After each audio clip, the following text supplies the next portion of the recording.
Good morning, I am Kevin Price. Delighted to be with you to spend some time talking to you about you and your business here on this Friday morning. Get to spend some time with one of my favorite organizations, the Heritage Foundation out of Washington, D.C., one of the country's premier conservative think tanks. Dan Holler, our guest today, welcome to the program. And you're with Heritage Action for America, communication director there for them. And that is the action arm, I guess you could say, for Heritage, the think tank. Yep, you got it. How you doing? Good, thanks. So kind of tell us about our friend Ted Cruz. Ted's been on my show, gosh, I don't know how many times, more than any other elected official in the history of my program, and 13, 14 years of doing the show. He's been on more than anyone. Great American. Boy, he sure has made a splash up there in D.C. He's trying to defund Obamacare, and of course, not only are the Democrats making a demon out of him, but many of his Republican colleagues. What's up with that? Yeah, it's sort of the way Washington works, right? You have all the folks who have been up here for a long, long time, and there's a right way to do things. And, you know, when somebody new comes in, they sort of upend the apple cart, and the folks who have been up here don't really like that. So you've seen that play out, I think, in Senator Cruz's first 7 or so months here in Washington, and he's doing it again. But on Obamacare, you know, this is something that every single Republican should be behind.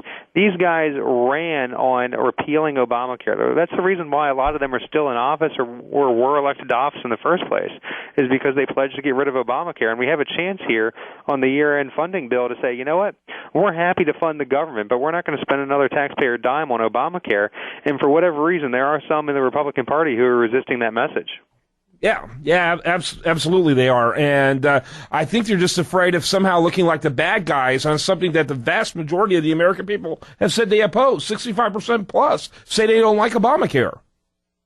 Yeah, you would certainly think, especially with the polls trending even more towards our position, right? I mean, Obamacare has never been popular to begin with, but now you have Democrats who are having misgivings about the law. You have unions saying, oh, I didn't realize this would ruin the 40-hour work week. Nobody told us that. Well, yeah, we did. We told you all this stuff was going to happen back in 2009 and 2010. All the time, over and over again, yet nobody listens. Well, I mean, Nancy Pelosi was right. I mean, as scary as that is to say, she was right. We had to pass the law to find out what's in it. You and I and your listeners knew, but a lot of the Democrats who were bought on and a lot of the special interests that bought into this legislation, they had no idea what they were getting themselves into. So they're starting to wake up, and I think if the Republicans spend the next 2 months going across the country and saying, you know what, we got to defund Obamacare. Starting on January 1st, this law is going to crush us. You're already seeing insurance premiums going up. You're already seeing people having to pick and choose between higher insurance premiums or going onto these exchanges and potentially losing their doctors. This isn't the way we should be doing business, so we're not going to fund it. And if they make that case over the next 2 months, I'm pretty certain the American people are going to be inspired and rally to their cause. Yeah, that'd be fantastic. I would love to see that actually happen. So tell me a little bit about, so you say January 1st, 2014? Yeah, so January 1st, 2014, this is when pretty much the bulk of Obamacare comes into effect. So obviously you have the individual mandate, which a lot of people focus on. That's when the employer mandate was supposed to go into effect, and Obama said, no, I'm going to ignore the law on that one. But the really important things to focus on are two. There's two things. First is that the Medicaid expansion hit. So all those states who have accepted the Obamacare Medicaid expansion, they're going to start getting tons of money flowing out the door. And it has strings attached, obviously, but they're going to be bought into Obamacare. And the second is that individuals who are going to go purchase insurance on the new Obamacare exchanges, they're going to be getting a ton of subsidies flying out the door from Washington, from the taxpayer. So they're going to be bought into the system. So you're going to have states and a lot of individuals bought into the Obamacare system starting on January 1st, which is why the time between now and then is so important. Yeah, absolutely. So what should people do? I get the impression, maybe other than Rand Paul and a couple of others, they're trying to leave Ted Cruz out to dry. It's really frustrating to watch, and I'm sure it's frustrating for Cruz and Mike Lee of Utah, who has also been great in the Senate on this. I mean, these guys recognize why they're here, and that's to say, we're here to get rid of Obamacare. And you have that was part of their mandate. I'm here in Texas. That was part of Ted Cruz's mandate. That was one of the key reasons why we sent him there. Absolutely, and he's living up to that. And I think the question for a lot of other Republicans is, hey, why aren't you living up to what you promised your constituents? And really, I think over this next 2 months, we need to have that conversation, and they need to hear from their constituents. We expect you to defund Obamacare. Fight like heck. Go out and make the case. Go make the case to everybody you meet. Go explain to Democrats. Go explain to unions. Go explain to business owners why you were fighting to defund Obamacare. And if President Obama and Harry Reid want to shut down the government because they love Obamacare, well, that's their fault. And, good luck explaining to the American people that the government shut down because they love Obamacare. I can't imagine that's going to be a popular message. Yeah, absolutely. I couldn't agree with you more. Let me ask you how John Cornyn, what kind of role is he playing in all this?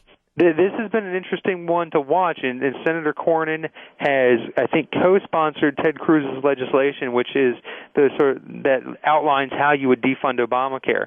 But he hasn't committed to the letter that Mike Lee has put forth that says we're going to attach that Cruz legislation to a year-end funding bill. And that's really the key, right? I mean, all these guys oppose Obamacare. We know they oppose Obamacare. Basically, what are you going to do about it? Basically, torpedo that funding bill unless they agree to the defunding.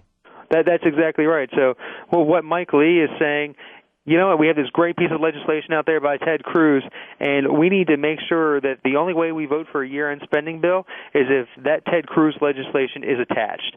And I think that's the key, is that we need to make sure that legislation is attached to a year-end spending bill.